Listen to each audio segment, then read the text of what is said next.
The bills are already piling up, and now you're hearing about spousal support. The endless payments, the idea that you'll be paying for the rest of your life. On top of everything else right now, it feels like one more thing built to sink you. Here's the truth most men never hear.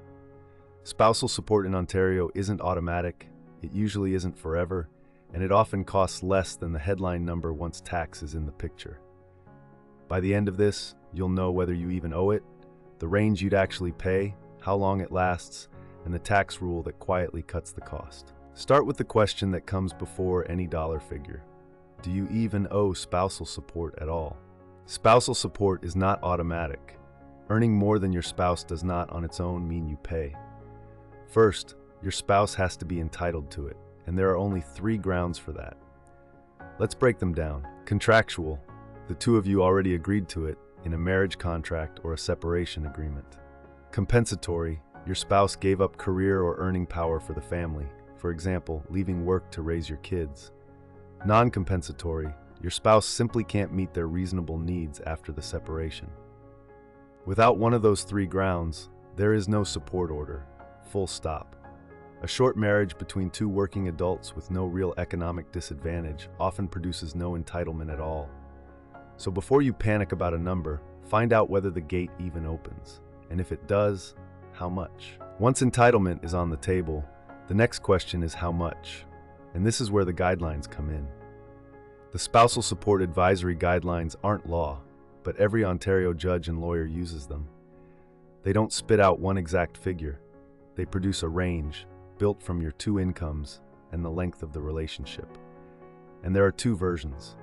One for when there's no child support in the picture, and one for when there is. Take an example, no children. Say you earn $140,000, your spouse earns $40,000, and you were married 12 years. The gap between your incomes is $100,000. The guidelines put support at roughly $1,500 to $2,000 a month. Notice it's a range. The midpoint is something you negotiate, not a fixed answer. Now, if you have children, the order of operations changes. Child support gets calculated first and takes priority, so there's less income left to share, which pulls the spousal number down, sometimes to a few $100s, sometimes to nothing. With kids in the picture, expect the spousal figure to be lower than the no children math suggests. One catch on those numbers: the whole range is built on the 2 incomes you feed into it. So if your spouse is deliberately working less than they could to push the support higher, a judge doesn't have to play along. The court can impute income.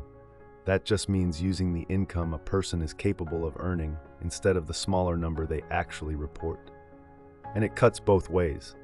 Don't assume you can shrink your own payment by quietly cutting your hours. So you've got a range, but the thing that really keeps men up at night isn't the monthly number, it's the calendar. How long does this actually last? Spousal support is rarely forever. Its length also runs off the guidelines, tied to how long you were together. The basic rule is half a year to a full year of support for every year you live together, so a 10-year marriage points to roughly 5 to 10 years. 2 things can make it open-ended instead: a marriage of 20 years or longer, or the rule of 65, when your spouse's age at separation plus the years you were together add up to 65 or more. And open-ended does not mean forever. It means there's no fixed end date written in up front. It stays open to review when something big changes, like your retirement. So even an indefinite order is a number you can revisit, not a life sentence. There's one more piece that changes the real cost more than most men expect, and it's the tax. This is the exact opposite of child support. Child support is tax neutral. The payer gets no deduction, and the recipient pays no tax. Spousal support flips it. For you, the man paying, it's tax deductible. You subtract it from your income before tax, so you're taxed on less. For your spouse receiving it, it counts as taxable income, money they have to report. But here's the part that catches men out. None of that tax treatment exists until it's in writing. The deduction only applies to support paid under a written separation agreement or a court order. Money you hand your spouse on your own before anything is signed is treated as informal. The Canada Revenue Agency doesn't recognize it, and you can't deduct a single dollar. A lump sum payout doesn't qualify either.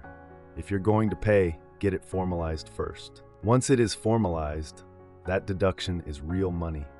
A $3,000 a month obligation for a payor in a 40% tax bracket actually costs closer to $1,800 a month after the deduction. And you don't have to wait for a refund.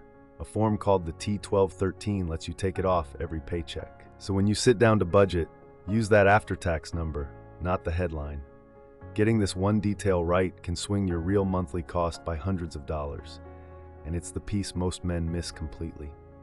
You now know the whole shape of it, whether you owe, the range, how long, and the tax that lowers the real cost. For your actual numbers, what you'd pay each month and what would hit your account every 2 weeks, go to cairnguide.ca and run the free calculator.